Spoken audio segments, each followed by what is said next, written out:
Assalamualaikum warahmatullahi wabarakatuh. Salam sejahtera dan salam hormat. Hari ini merupakan detik yang cukup bermakna buat saya.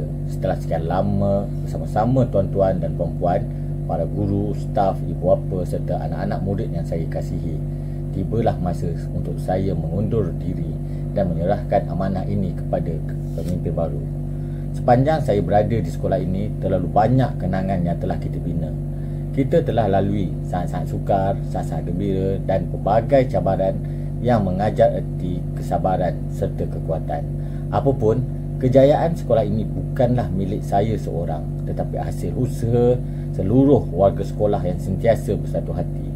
Saya ingin mengambil kesempatan ini untuk mengucapkan setinggi-tinggi penghargaan kepada barisan guru yang tidak pernah jemu berbakti demi anak-anak kita, kepada staf sokongan yang sentiasa memastikan operasi sekolah berjalan lancar. Terima kasih atas dedikasi yang tidak ternilai. Tidak lupa kepada pihak BG serta ibu bapa yang sentiasa memberi kepercayaan dan sokongan padu. Dan kepada murid-murid yang dikasihi, ingatlah, kejayaan masa depan terletak pada diri kamu sendiri. Hormati guru-guru, patuhi ibu bapa serta jagalah disiplin. Di mana pun saya berada, saya akan sentiasa mendoakan kejayaan kalian. Akhir kata, saya mohon maaf atas segala kekurangan sepanjang saya memimpin sekolah ini. Terima kasih atas kasih sayang, sokongan dan kepercayaan yang telah diberikan.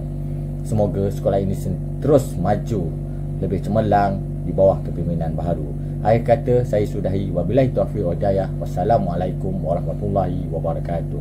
Terima kasih.